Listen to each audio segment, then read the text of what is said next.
Performances will come. Alright, sir. But maybe before they get closer to that about to annul. At least they are just ambulance or two balloon.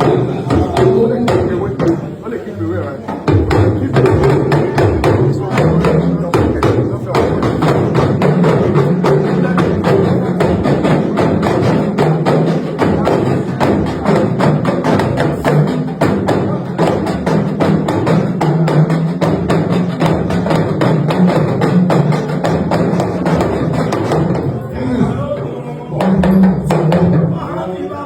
You have become an ambassador of this kingdom, a chief of this kingdom from this moment. And anywhere you see a traditional ruler, respect them as their chief. Every door will be open for you. It's an access control. You have access control in all Yoruba kingdom from today on.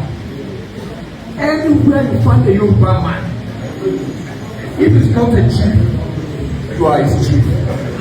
So represent us well. We have no doubt that you will do that. And may God continue to bless you. Amen. Congratulations once again. Congratulations. Ọ̀tún Balógun Ògúnta àwọn oríire òkè àmọ́rí o. Ọba ló fi jẹ́.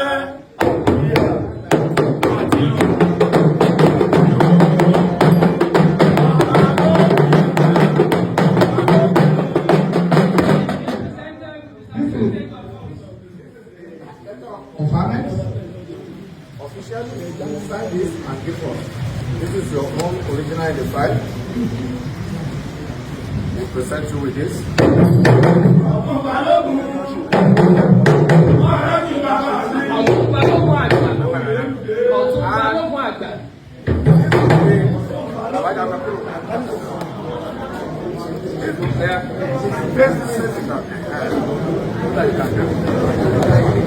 This is the official certificate of confinement. The title given to you is authentic and genuine from an ancient kingdom in Yoruba land. Certificate of chieftaincy title under the Osun State Customary and Chieftaincy Law of 2002. This to certify that Brigadier General Michael Omani, retired, was duly appointed Ọ̀tún Balógun Olowu Kuta Kingdom on this day, 4th February 2025, by His Royal Majesty Oba Dr. Adekunle Makama Oyèlúdé Ọbásanjọ́ Olowu Kuta Kingdom. I so presented you with this certificate, General. Thank you, Your Highness. Thank you. So stand up.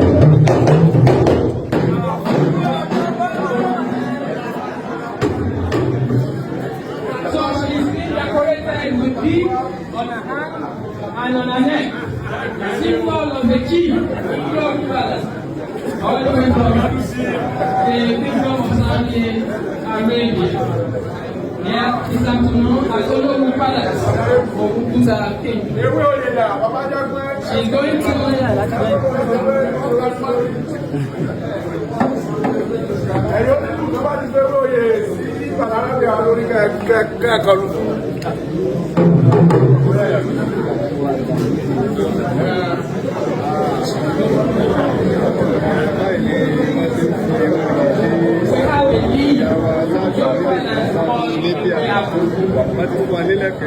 symbolizes a need. So it's when it was stopped under the power of Ọ̀tún Balógun.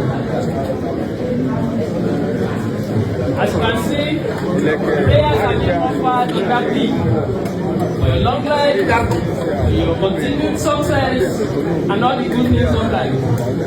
Prayers from royal fathers. You can see her taking it round the royal fathers and they are praying. After which, bring it back to you and plug it under your scarf near your ear.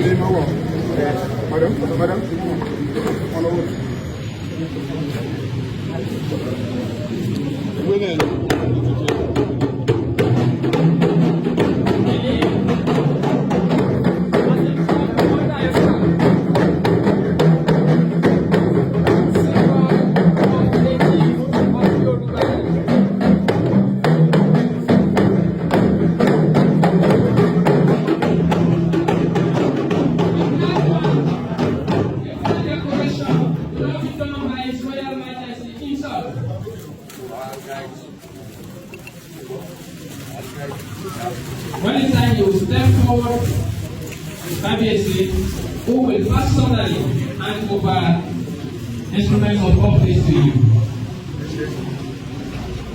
They are praying on that podium, just as was done for your local government.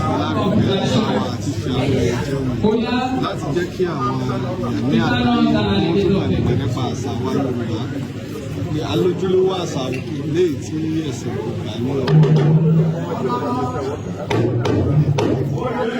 àwọn ọba ni wọ́n wà káàkiri wọ́n á bá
So, you will now step forward to candidates.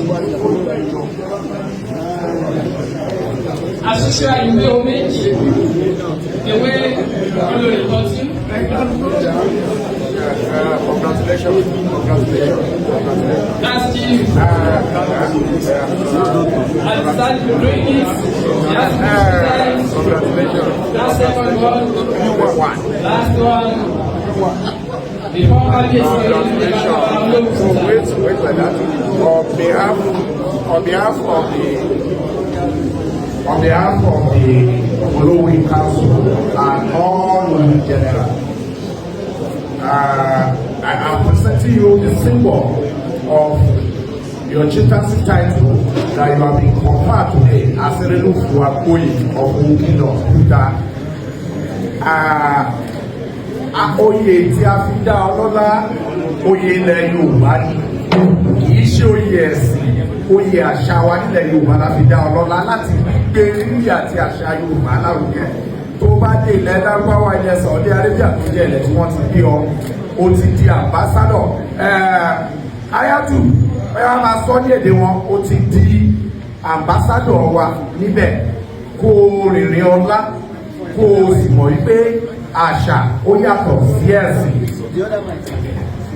So take this. إذا وصلت إلى قد صرت مؤسسة بين الناس أو مؤسسة بين الناس بكياننا هذا المساواة قد صرت معززا.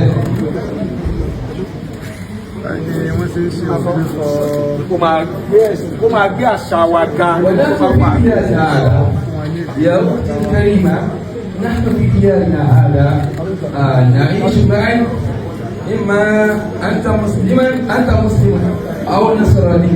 Sàtífíkẹ́ẹ̀tì oyè wa rèé nílẹ̀ Yorùbá, òun la fi dá lọ́lá yìí. Gbogbo ibi tó bá ti dé kó mọ̀ pé olóyè òun lòun.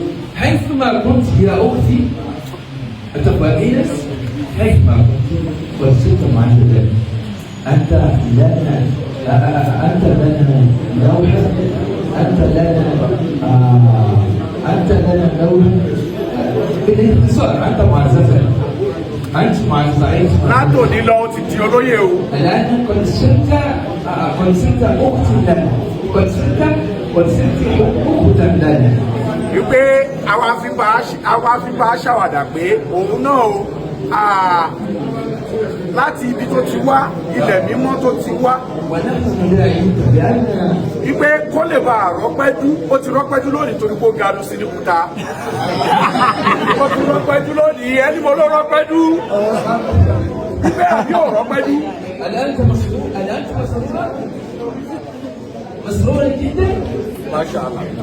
Congratulations.